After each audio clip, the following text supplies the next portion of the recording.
Hello my friends, so welcome back to our continuing blind let's play of Ace Attorney Spirit of Justice. My name is the FlightlessBird, this is your story-based gaming channel, and today we continue on with case number 3, the Right Turnabout.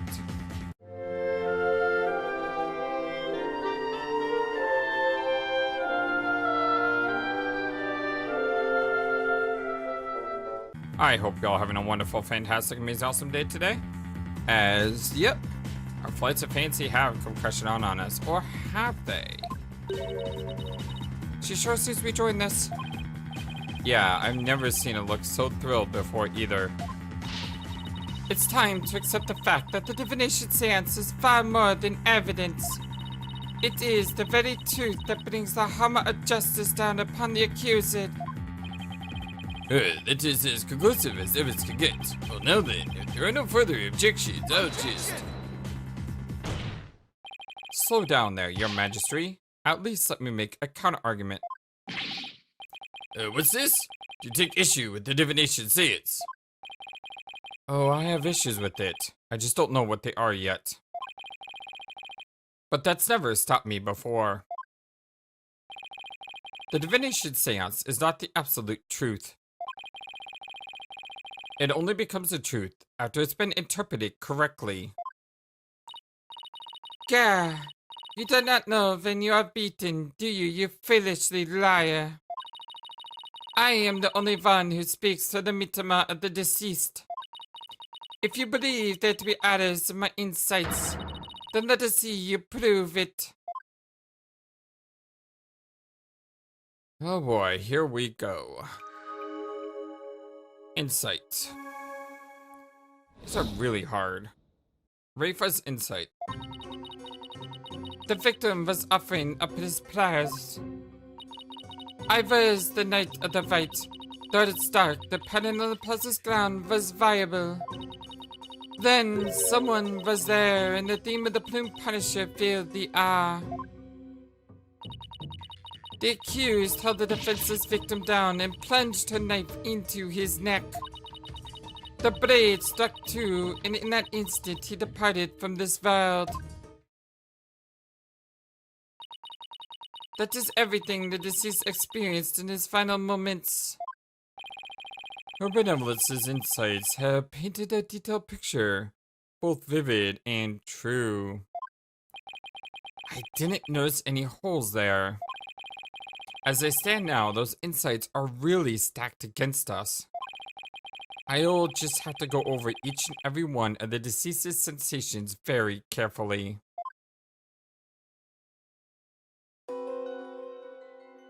Alright. The victim was offering up his prayers. Gingili. Punisher theme. Heavy pain. I wish it would go with the thing up top. So, it was the night of the right, and though it's dark, the pattern in the plaza's ground was visible. Then someone was there, and the theme of the plume punisher filled the air. The accused held the defenseless victim down and plunged her knife into his neck. The blade struck true, and in that instant, he departed from this world. Okay, well, let's pause here so we can look at sensation. So we have sight. He was facing this giant green thing. We have smell. He's smelling ginkili. That's that stuff they were eating. Why is he smelling gingili? We hear this sound. That's from the clock. He's touching something heavy. He's touching the slab. Why would he smell gingil, though? That's food.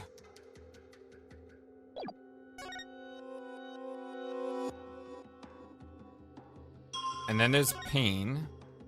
So he's feeling pain.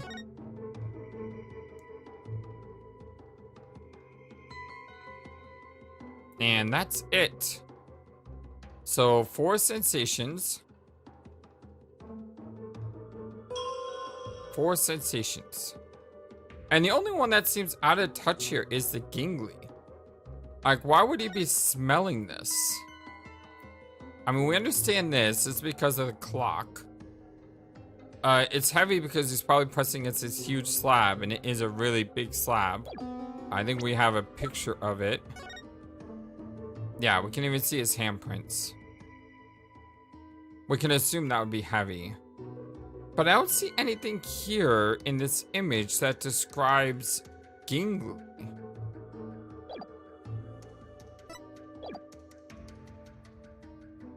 The victim was offering up his prayers. It was the night of the rite. Though it's dark, the pattern on the plaza's ground was visible. The pattern on the plaza ground was visible.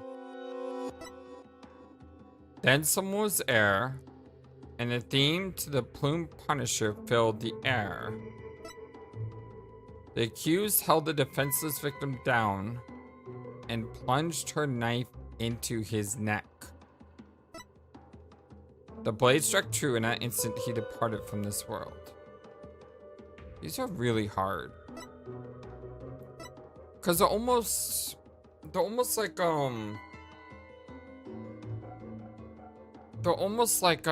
what's the right word?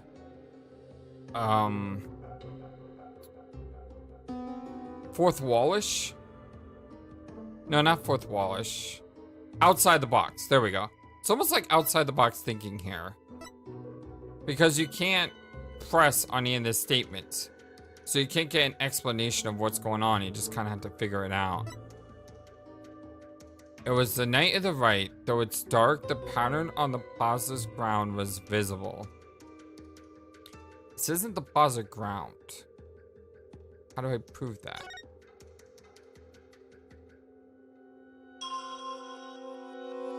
So we got pressed inward. I'm still wondering why he's smelling Gingli.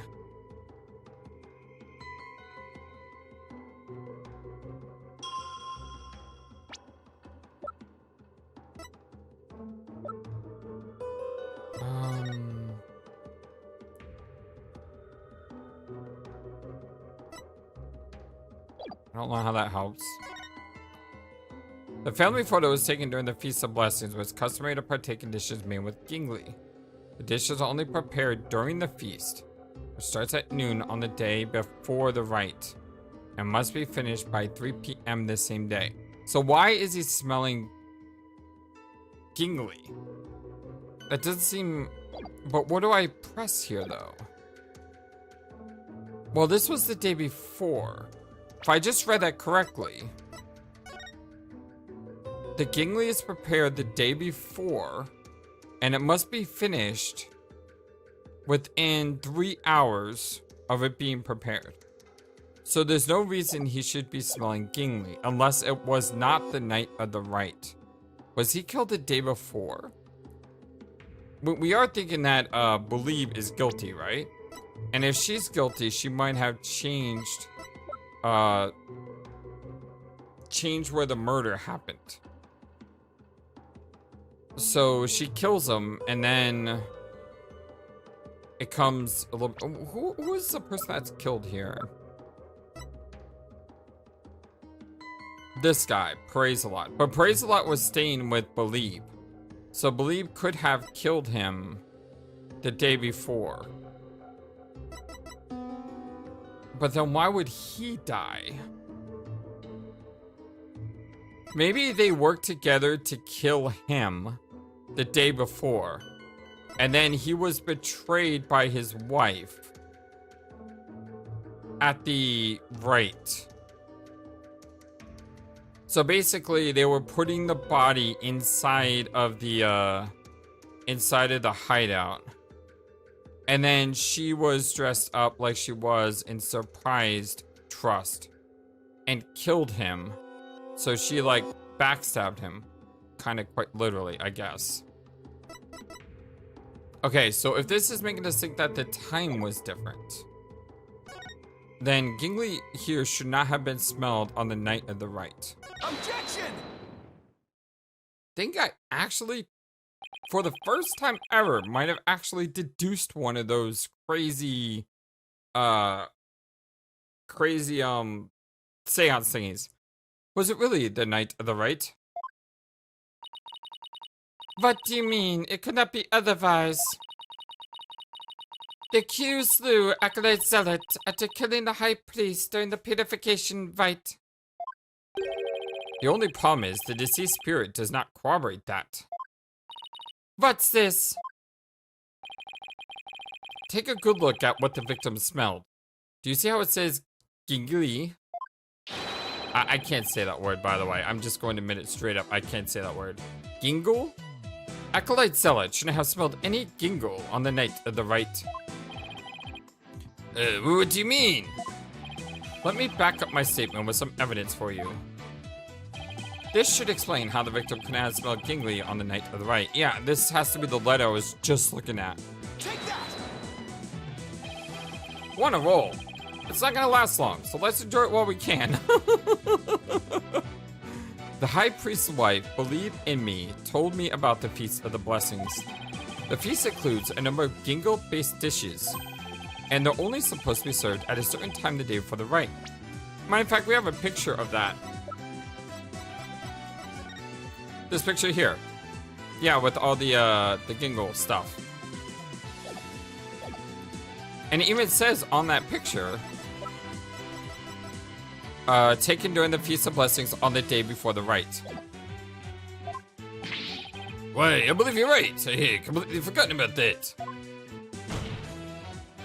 During the feast, the unique smell of gingle pervades the entire kingdom. The fact that the victim smelled it means he was murdered between noon and 3 p.m. the day before the purification rite.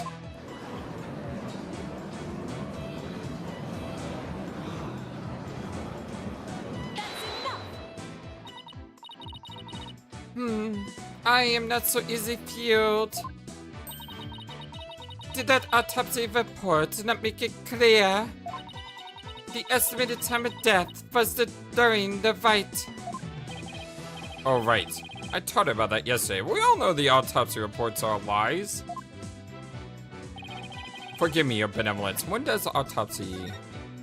Trusted me's death, May 10th, and then the other one is like... There was two. It was like the same day or something. It was the same time. This one. Yeah, May 10th, 4 to 5 a.m. And then this one was May 10th, 2 to 3. I do remember seeing that. Forgive me, your benevolence, but the estimated time of death is just that, an estimate.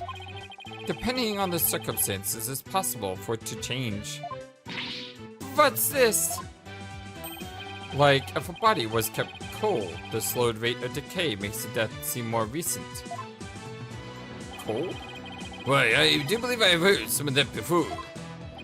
If it is as Mr. Wright claims, the estimated time of death in the autopsy report will have to be revised. Zealot's autopsy report updated. Cause of death was a spinal cord injury from being stabbed in upper back by a bladed weapon.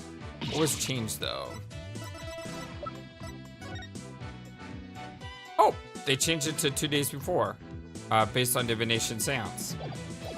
Ah! Bob the head! You blinded me with science! Sorry about that. Wait, what am I apologizing for? No matter. The murder may have occurred in the afternoon hours the day before the rite. Nevertheless, the murder weapon with the accused prints on it is incontrovertible evidence. I will now amend my insight to account for this new truth.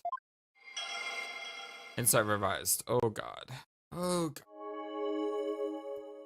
It was the afternoon of the day before the rite. Though it's dark, the pattern on the plaza's ground was visible. The time of death has been corrected, leaving my insight infallible. Nick! A change in time of death is bound to cause some sort of inconsistency, particularly with weather, perhaps? If I had something that showed what it was like on that day, it could really help. Okay, we have a court record here, but we can't present anything.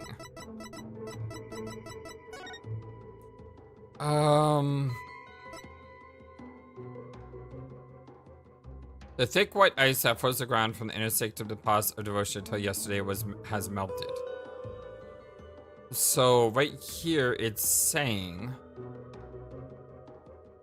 that it's not visible. But how do I say that?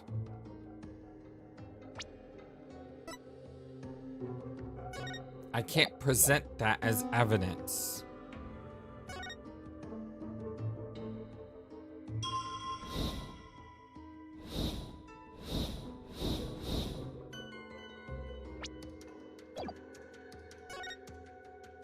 Smell, sound, sight.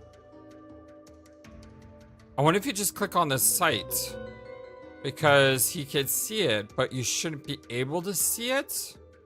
Objection! Are you kidding me? Are you kidding me? This is not happening right now. How is this happening? The change in the date and time of the crime has caused a new inconsistency to surface. What's this? You are making that irritating face again. Cease this at once. Sorry, but this is a face I was born with. Now, let's focus on what is important. What the victim saw in his final moments.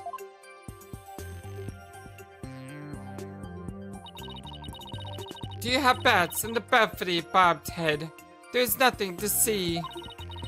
The ground at the plaza was all that entered the victim's eyes, but this isn't. This is the hideout, right? And that's what I find so strange. On the day before the rite, it should have been impossible to see that pattern on the ground. Impossible, you say? Do explain. This piece of evidence shows why the plaza ground was not visible that day. It's the newspaper. This newspaper has an article that is tiny in size but huge in importance. It says that the ground was covered with thick white ice the day before the rite. But... The victim did not see so much as an ice cube on the ground. Exactly. And so we must ask, what was the victim looking at in his final moments? Was the rebel hideout? If you have something to say, then say it. The last thing the victim saw was not the ground at the Plaza of Devotion. This can only mean that he was killed elsewhere. What? What? What? What? Well, then what it is proposed the victim was actually killed. I thought that was gonna be the audience, not the judge. Yes, tell us where, otherwise your argument is worthless. About that, it's a hideout. Arg, I hadn't gotten to that part yet. Come on, Phoenix, catch up. Any ideas, Maya? Let me think. Well, it's somewhere green and shaggy, right? Right, but where could that be? What is it, Barbed Head? Giving up already? Not at all. Now, where have I seen something green and shaggy? This shows where the victim was killed. The hideout photo. The secret hideout the rebels were using. The rebel hideout? It's even got fingerprints on it, or sort of. There was no place anywhere on the floor of that chamber. Well, he was standing up. You're absolutely right. There's no place on the floor anyway. Then what did the victim see in his final moments and not the floor of the rebel hideout? This is what the victim saw in his final moments. This thing here. The shaggy green surface the victim saw was one of moss-covered stone slabs. Moss-covered? Oh. As you can see, there are two distinct hand-shaped impressions in the moss there. I believe the victim was killed while he stood there with his hands pressed against the slab. Objection. That does agree with the seance vision. Well, then why are you objecting? However, one can definitely declare they are the one and the same. I concur. There is no proof that a murder occurred in the rebel hideout. Indeed, what evidence do you have of this? The clock. I've already shown you the evidence. What do you mean? Please take a look at the second version of the photo I just showed you. You can see the results of the luminol test I performed in the rebel hideout. This is proof positive that someone had been bleeding in front of the stone slab. Is this true? This information has already been provided to the police. Detective Sky, to whom does this blood belong? We thought it was the High Priest's blood that floated from outside. So we haven't tested it yet. Well, then you must do so at once. Yes, Your Majesty.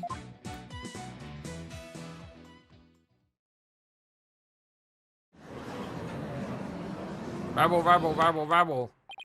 It appears the police have finished testing the blood. Detective Sky, your report, if you would, please. The blood found in the rebel hideout belongs to Praise Zealot, just like the defense claims. Detective Sky, do you realize what your blunder has done to me? When this trial concludes, I want to see you in my prayer chamber. Hey, she's just telling the truth. Back off, bud. There, I will deliver a joyous sermon onto you for 8 hours straight.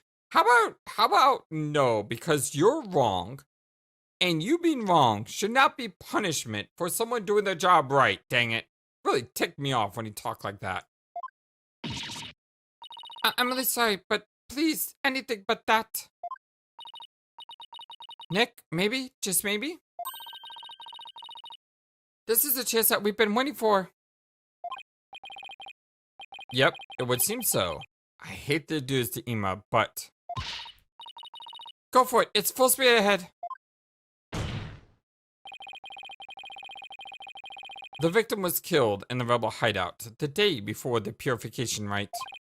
Then, his body was moved to the Plaza of Devotion by someone we've yet to identify. So when we thought we saw Acolyte Zealot praying during the rite, he was already dead. Arrgh!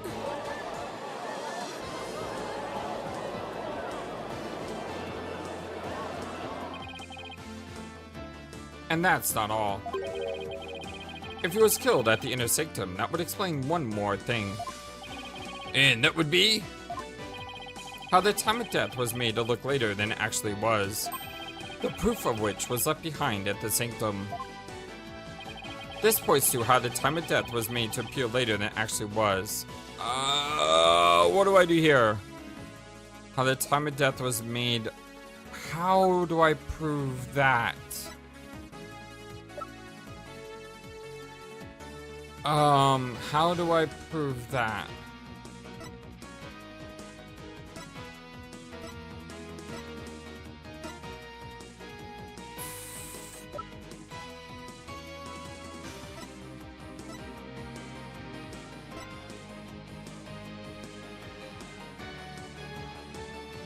So this is the blood of the other guy.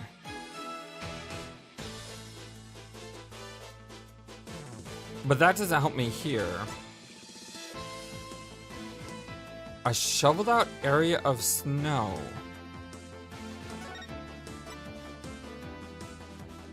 The body was hidden there. Take that! Why, these are photos in the Inner Sanctum, And I would have never known that if he had just said a few seconds ago that the body being frozen could have effects on how the body's autopsy goes. So Phoenix, you just told me the answer. Thank you for that. I'd like you to focus on this one. The proof is here in this photo. This is how the time of death was made to appear later than it actually was. Do you see how the snow has been removed from this one spot? Oh. That's because it was used to keep the victim's body cold. And that's why the time of death wasn't what it seemed. The time was mistaken, and the place too. And just what do you believe that proves? That my client is innocent. What of her fingerprints on the dagger and the plume punisher theme the victim had? You have failed to address these two key pieces of evidence. I see your point. Wasn't this your big chance, Nick? I'm really hoping that the difference in location can invalidate either the weapon or the theme song from being used as evidence against you. Actually, that might be possible, at least for one of them. Really? What's this? You say you can contradict the argument for key piece of evidence. Yeah, the song. Very well, let us see you try.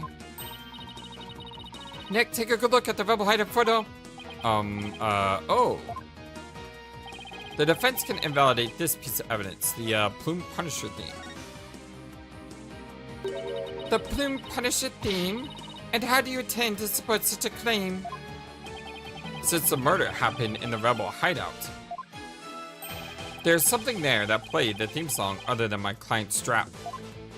Hey, it wasn't the strap? Was this true? Yes, it plays every hour. The item that played the Plume Punisher theme song was this, the clock. Take that! This is a Plume Punisher alarm clock. I believe the victim heard its alarm go off. What proof do you have that the alarm went off? Objection! What proof do you have that it was my client strap that played the theme song? Yes, exactly! This is what I always say about Ace Attorney games. Why are we the ones who have to prove things beyond a shadow of a doubt? That's the prosecution's job. Our job is just to have a shadow of doubt. And the shadow of doubt is that if both objects play the song, you can't say that it's one object with definitive confidence. Arg! Do not twist the fox with your lily files. Either way, the accused would still be guilty based off of her prints on the murder weapon.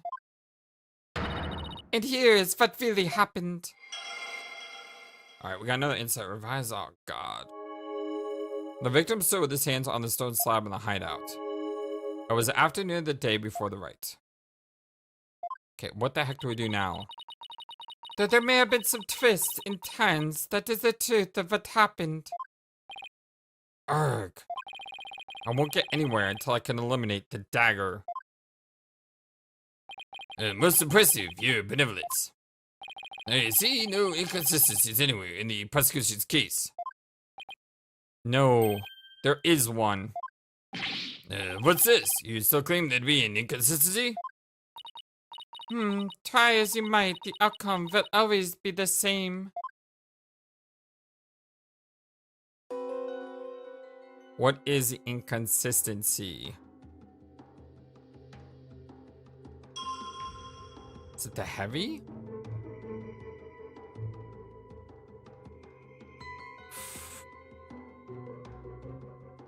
Can we present evidence? No. Why would he feel heaviness? Maybe he's pressing onto it? Not someone else pushing him against it? Because why would he be standing like this anyway to begin with?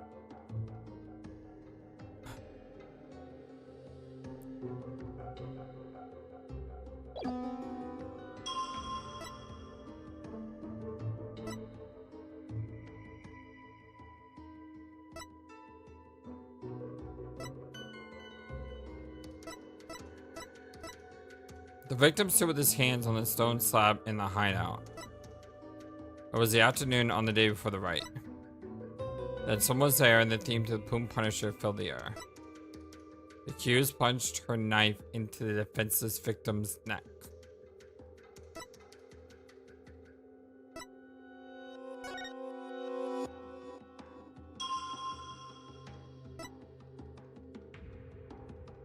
And in that instant...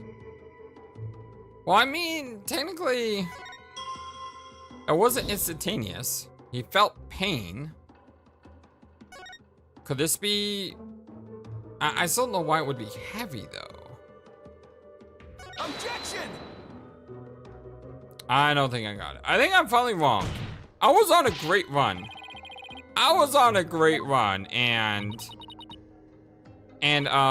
Yeah, it didn't last. I was on a great run, though. I was doing really well.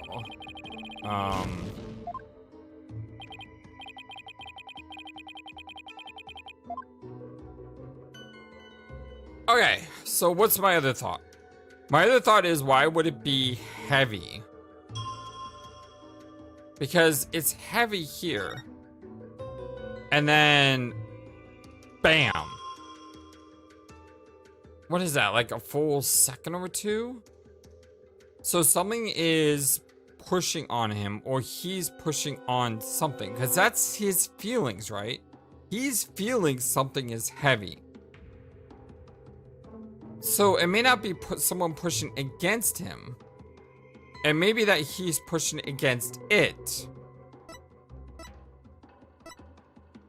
So here, why would he, could it be that one?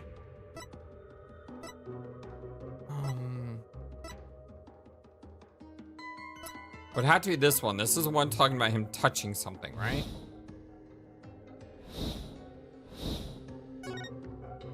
Objection! Yeah? Yeah, all right. Woo! Okay, so I'm back on the right track. I was 50-50 on that one. You guys got to give me a break there. I was 50-50. I said it was either that the pain was instantaneous death, or why is he pushing on the slab? Because it's him doing the sensation. It's not someone doing sensation on him. But why would he be pushing on the slab? Like, hasn't make... I know, I'm trying to figure out why he would be pushing on it. The victim was originally ought to have been stabbed while bent over in prayer. If he's bent over in prayer, why is he pushing so hard? But he was actually standing with his hands against a stone slab. It's almost like a ritualistic murder or something. So the question is, where did the sensation of something heavy come from? Yes, I see your point. Since the victim was standing, he couldn't have been held down. Eep! Then tell us, Mr. Wright, what was the heavy sensation, felt by the victim? What caused the heavy sensation Zealot felt? Any thoughts, Maya?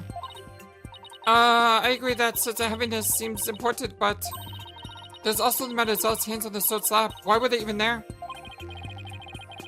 Could be related to the cause of the heavy sensation.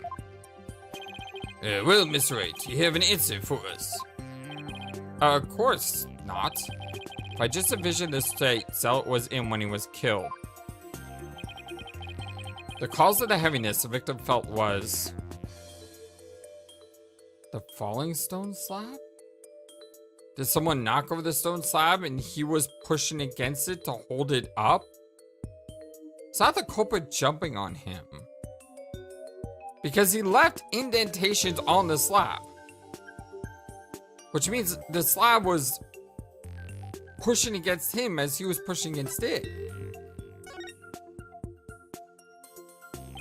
The only conceivable cause is the stone slab falling over, trapping the victim underneath. What? Huh? Oh, the stone slab can fall down on him, crush him underneath. Right. That was the cause of the heavy sensation the victim felt. Objection! While your theory is impressive, you have overlooked a key fact. The victim was not crushed to death. Rather, he was stabbed. Yeah, but he was holding the statue up and then he was stabbed. Oh yeah. Or do you claim that the dagger was plunged in after the slab had fallen on him? No, I'm claiming that he was holding it up while he, and then he was stabbed. Plus, had the killer been behind the victim, they would have both been crushed together. Well, would you care to explain? Sure, I'd love to. That doesn't mean I can. How could the dagger have been plunged in after this slab fell on the victim? The killer couldn't have plunged the dagger into the victim after the slab fell on him. No, but while he was holding it up. But what if the murder weapon wasn't what we thought it was? What does that mean? Well, there were other weapons in the rebel hideout. But the entrance to the hideout is right by the stone slab. There isn't enough space between the two to use any weapons found within. Yeah, there's not much space by the entrance, is there? So, what was the real murder weapon then? I gotta think of something. What was the...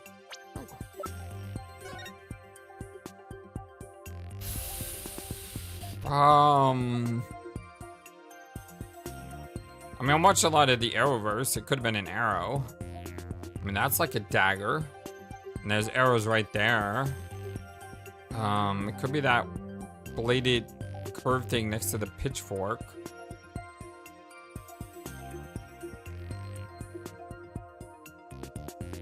It could be the clock. I mean, is that a knife that's actually sharp?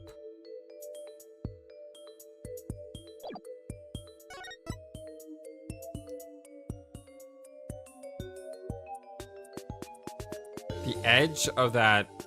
No, it can't be that edge. It wouldn't make the mark that a knife would make. So what was the real murder weapon then? I better think of something. I don't know. If the murder weapon wasn't the dagger, then the dagger must have been plunged into the victim after he was already dead. That means he was stabbed at least twice, but the autopsy doesn't mention that. Then he must have been stabbed in the same spot with something shaped like the dagger.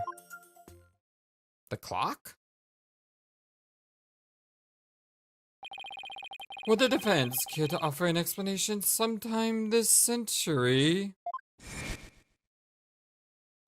Wait, wasn't there something dagger-like near the scene of the crime?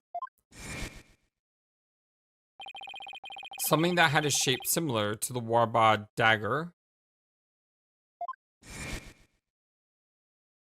Well, like glass from the broken lantern? Present your evidence at this time, Mr. Wright. This shows what really killed the victim. Oh god, what do I put?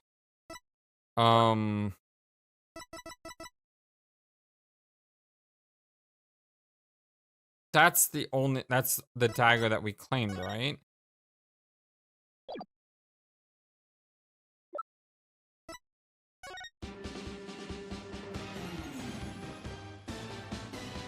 It's not this wasn't on scene, this was with Maya.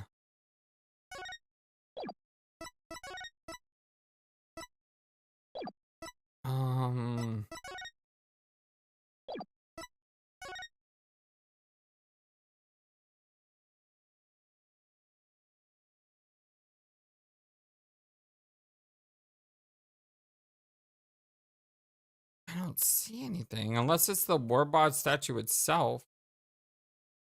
Like I said, it could have been the broken lantern. Like glass from that. Take that! Is this not the photo from the scene of the High Priest's murder? I think I may be onto something. Are you suggesting the murder weapon is hidden herein? This is what really took Prairie Zealot's life. I can't go to the next picture.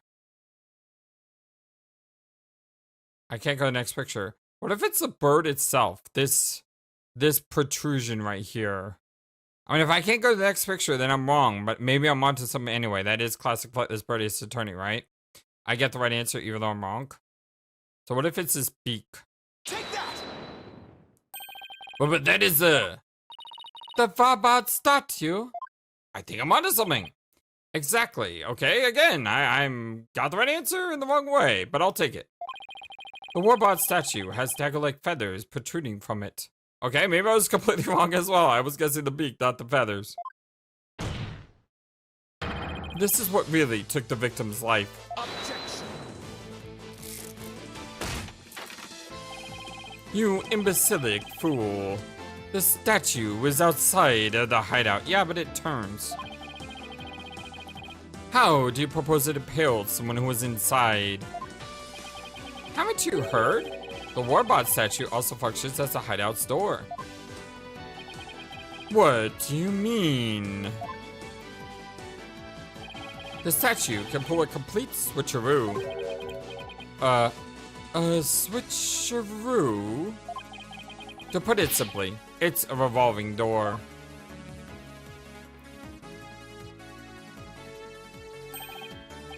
A revolving door. Why, that makes perfect sense. Thank you, Judge. Therefore, I believe the truth behind the Divination Séance to be this.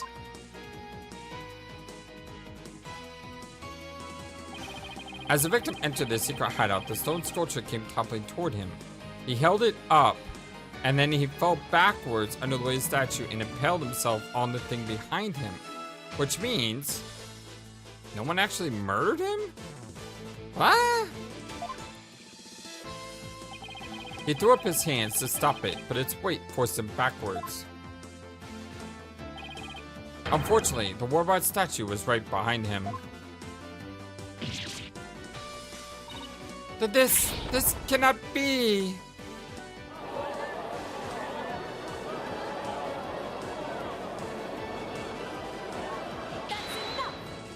So I guess the Gingli was smelling just because they had just eaten it, so he smelt it on himself, maybe? I thought the Gingli was supposed to be that he was murdered in the home, and then his body was moved. But the accuser's fingerprints were found on the dagger. She had held it while rehearsing for the rite, which is where her prints got on it. Gah! This is a shocking turn of events, but there is a great deal of circumstantial evidence in the defense's favor. Thank you. That's all we need. Circumstantial evidence. We don't need to prove anything, dang it. I believe we must accept that the warbot statue was what killed the victim. Warbot statue added to the court record. Its sharp protruding feathers took prey zealot's life. It also is a revolving door. Now that we know how Acolyte Zealot really met his demise, there's no basis for claiming my client committed this crime. Nice work, Nick. How can this be happening yet again?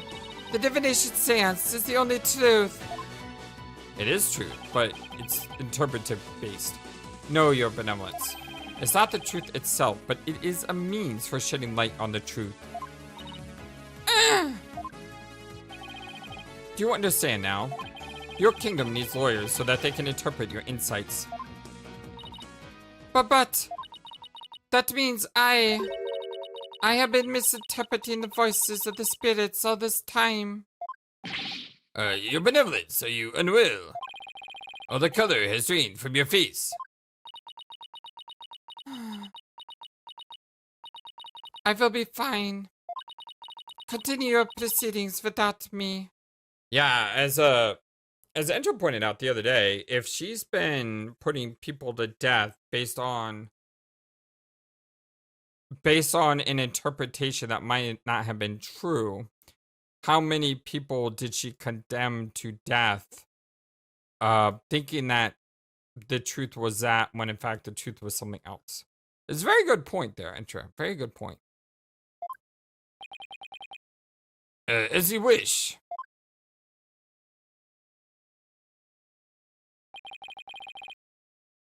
I feel kind of bad for her. Now then, I would have the defense to continue. Please explain what you have learned now that we know how the victim has died.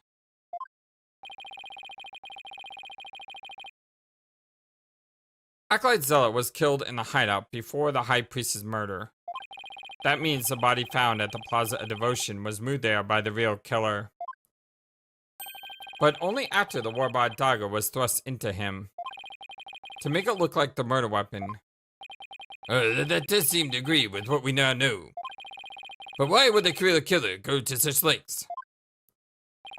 I believe stabbing Acolyte Zealot's body with the dagger and wound at the plaza was a crime committed for fun, obviously. Oh, we got HP. We can't fool around with this. Make it look like a serial murder, absolutely. It was an attempt to make my client look like a serial killer. That's right. The real killer planned all of this. This forged serial murder case. They did?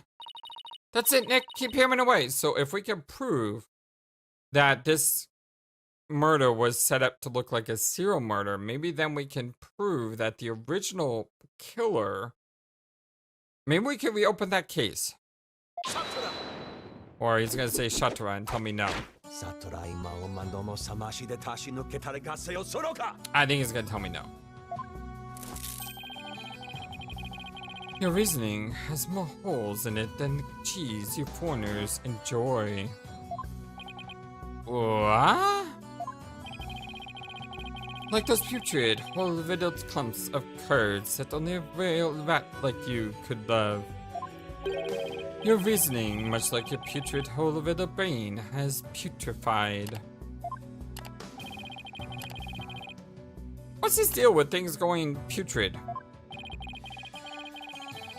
You have yet to overturn my argument that the accused is the killer. A careful analysis of the chain of events up to the killing exposes the truth as follows.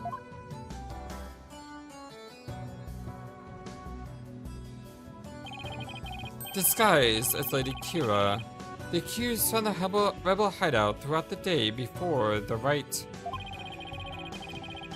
But Acolyte Zealot had followed her there after noticing her suspicious behavior. Caught by surprise, she pushed a stone slab toward him, and we know the rest.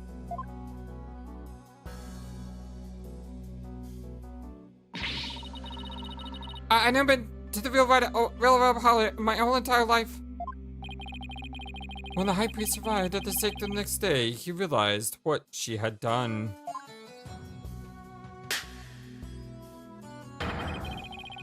That is why the accused murdered him in order to silence him. I believe Prosecutor Sahdmadhi has posed a compelling scenario. The defense, on the other hand, has yet to disprove the accused's guilt. Objection! Why would my client move Acolyte Zealot's body to where everyone could see it? And why would she stab the dagger with her fingerprints into his dead body? She had no reason to do any of these things. The dagger in the corpse was likely a warning to the rebels. Something along the lines of, Lady Kira will slay the Defiant Dragons. So that is why she moved the body to the plaza for all to see. Now he has the judge convinced too? I thought I finally made some headway. Well, Mr. Wright, it's about time for one of your goods of distress, is it not? Gyakuten of distress? It kills me to admit this, but I've got nothing to counter his argument with. And I still haven't disproven the allegations against Maya. Is it not time to end your futile struggle? You were already judged guilty yesterday. That makes you a lawyer walking. Accept the death that awaits you, and in doing so, finally know peace. A dead lawyer walking, indeed. Well, then again, are not all liars who practice in Khura'in. But I must admit, I misspoke earlier. Allow me to amend my statement. I had said the defense's reasoning had a putrid, cheese-like smell. But now I do realize that the stench was from his own putrid body, on the verge of death. Well, thanks! Thanks! Really, thanks! Now I'm a rotting zombie?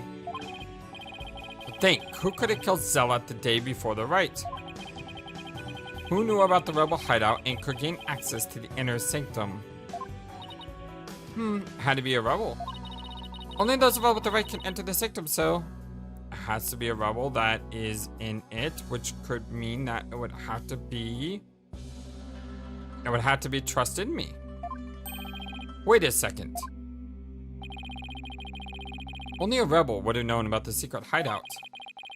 And the only person who was involved with the rite who had access to the sanctum and was suspected of being a rebel is... Ah! Did somebody come to mind? Yes, except there's one huge problem. A huge problem? Yeah, he's dead. What are you two going on about? Plotting your escape from this secret hall? I would not put it past you, considering you have no means to raise further objection. What if he killed him, and then Bleeb killed Trust because she found out that he had killed Zealot? I would not put it past you, considering you have no means to raise further objection. If I don't do something, Prosecutor Samadhi will have this one in the bag. I'll just have to bluff my way out of this, regardless of that huge problem. Your Majesty, I believe there is another suspect in Prey Zealot's murder. Objection. Even the most benevolent Holy Mother would not forgive such a desperate lie. After all, you know very well that such a person does not exist. No, there is one person who knew everything. Does such a figure truly exist? Tell us, who might that be? I believe the prime suspect in Acolyte Zealot's murder is... Take that! It had to be someone allowed to enter the sanctum and who knew of the hideout. And that would be the High Priest. He could have committed the crime if it occurred the day before the rite. You would pin a crime upon the dead, knowing very well they tell no tales. Have you no shame?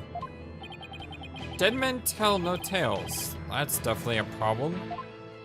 If only the High Priest could tell his side of the story while we looked at Maya. Maya? Could you, you know, do your thing? Why are you staring at me? What? Do I have something on my face? Wait a second. Could this actually work? Oh no, don't tell me I have some of my breakfast got between my teeth. No, there's even the slightest possibility I'll have to go with it. Your Majesty, dead men do tell tales. Therefore, I'd like to request the High Priest's testimony. His, testimony? And, just how do you propose to get the deceased to testify? There's a way for the dead to testify. It's known as channeling. Summon him by means of spirit channeling. What did you just say? Spirit channeling? Has this lawyer finally gone insane? It's sacrilege. May the Holy Mother strike him down. Peace. I am frankly astonished you even know of such a thing. But spirit channeling is a secret art that only Her Eminence Queen Khura'in can perform.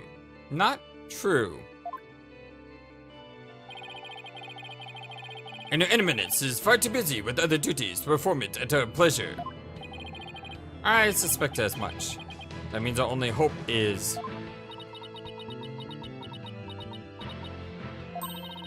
It's okay, Nick. You can tell them. But Maya, I thought you wanted to keep it a secret here in Khura'in. Well, if she doesn't, she's dead, Nick. Don't worry. It's not like it's against the law or violates some religious precepts, so... I don't think we'll be punished. At least, I hope not. But this is a crucial period for you. It'll decide whether you become master of Khura'in. We don't have any other choice now, do we? That's exactly what I just said. If I'm found guilty, it'll be a lot worse than not becoming master of Khura'in. Alright, thanks, Maya. Actually, there is someone here who is capable of channeling spirits. But even her benevolence, Princess Rayfa finds the Divination Séance to be a challenge. Who could possibly have greater spiritual power than she aside from the Queen? That would be, me. Is this some sort of joke? Foreigner cannot possibly have such power. Even the royal priest is incapable of such a feat. Peace, peace, I say. Is this true? Is the accused capable of performing the secret art of spirit channeling? Yes, I can. Now, Your Majesty, we'd like your permission to begin.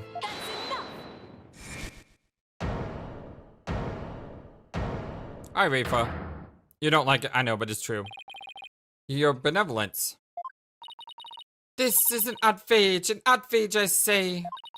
First, you make me a mockery of the Divination Séance, and now spirit channeling.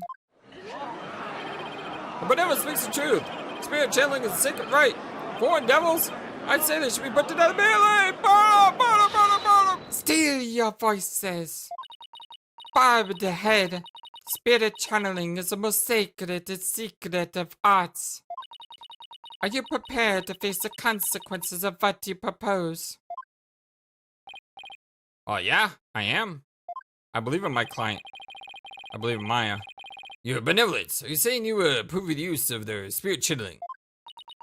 I will judge whether the claim is true. If this is but another of the lies, they shall be executed on the spot. Very well then.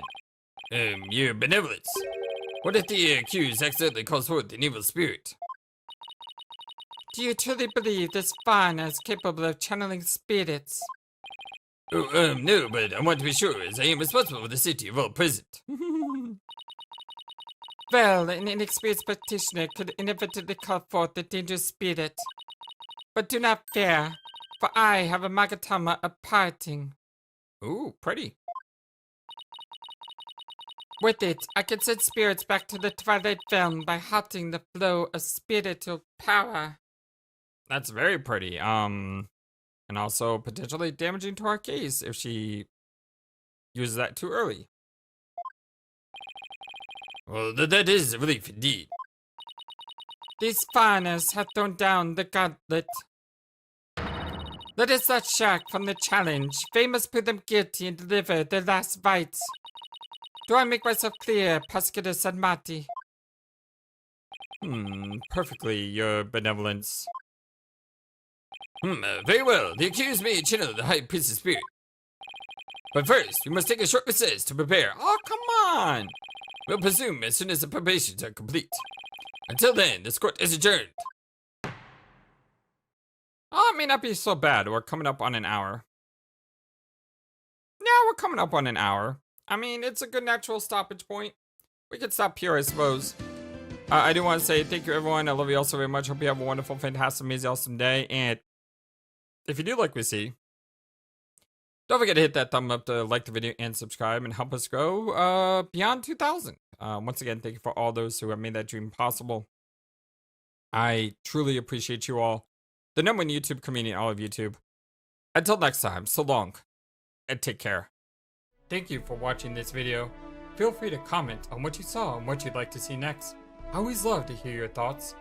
But before we go, please remember that you matter, and you are brilliant, and you are loved, and you should always be true to yourself.